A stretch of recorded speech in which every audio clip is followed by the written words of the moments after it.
Assalamualaikum warahmatullahi wabarakatuh. Perkenalkan, nama saya Rizal Muhammad Bijaksana dengan NIM 632411033. Di sini saya akan menjelaskan tentang film yang sudah saya tonton atau meresume film, yaitu film The Wolf of Wall Street.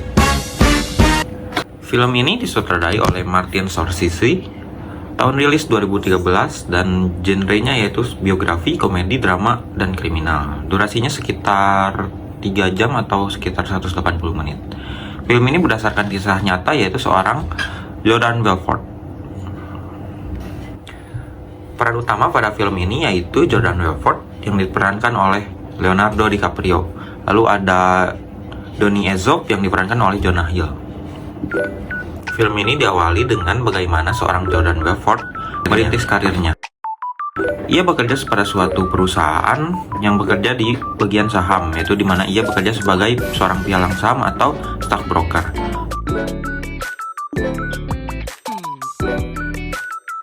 Lalu, singkat cerita, perusahaan tersebut mengalami kerugian atau mengalami krisis ekonomi, sehingga Jordan Belfort dipecat pada perusahaan tersebut. Setelah dipecat atau kehilangan pekerjaannya, Jordan Belfort tidak menyerah. Ia mencari pekerjaannya kembali, yaitu sebagai stockbroker, namun pada perusahaan kecil. Perusahaan tersebut bekerja dengan cara menjual saham-saham murah atau penny stock. Dengan saham-saham murah tersebut, target investornya yaitu seorang pekerja kecil seperti petani, buruh, dan lainnya. Jordan mewujudkan teman-temannya pada perusahaan tersebut karena ia mampu mendapatkan investasi sebesar $72.000, yang dimana hal itu menjadi hal yang aneh bagi teman-teman di perusahaannya yang baru tersebut.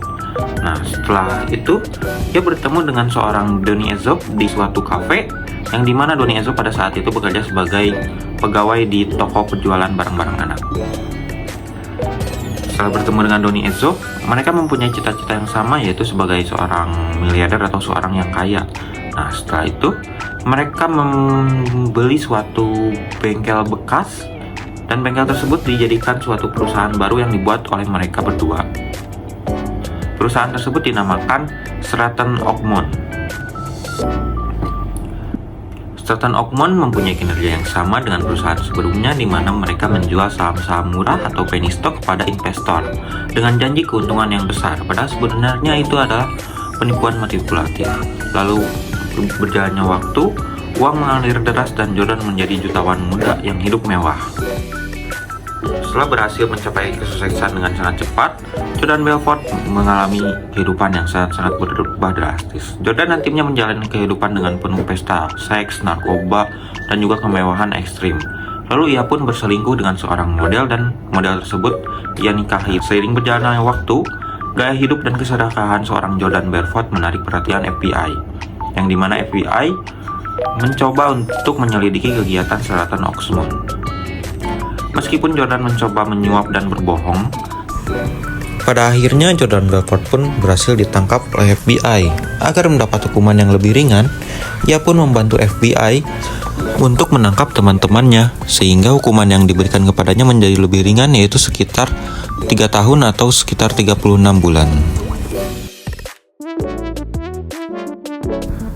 Setelah mengalami masa hukuman yang lumayan lama, Jordan Belfort pun pada akhirnya berubah menjadi seorang motivator bisnis, dan ia pun seringkali mengisi suatu acara agar dapat membantu orang-orang menjadi sales yang baik.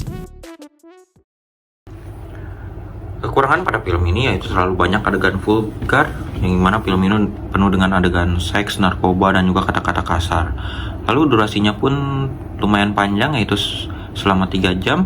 Bagi sebagian penonton, alur film dengan durasi seperti ini mungkin agak terasa melelahkan dan bertele-tele karena banyak adegan pesta dan percakapan yang sebenarnya tidak perlu ditampilkan.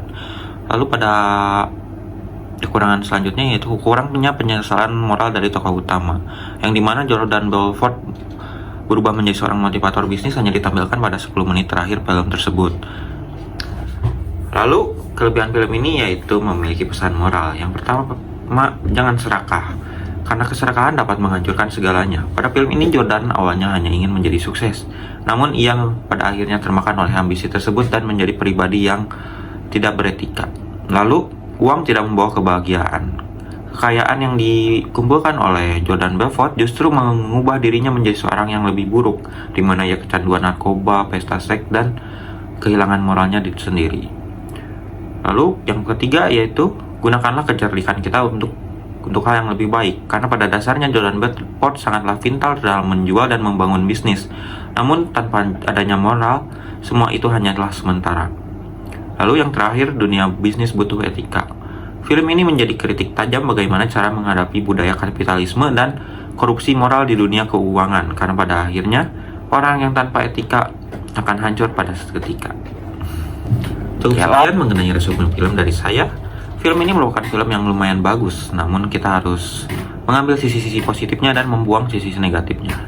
Nah, apabila kalian ingin menonton film ini, pastikan umur kalian di atas 18 tahun dan kalian juga jangan kaget apabila ada adegan yang bisa bikin kaget. Sekian dari saya, wassalamualaikum warahmatullahi wabarakatuh.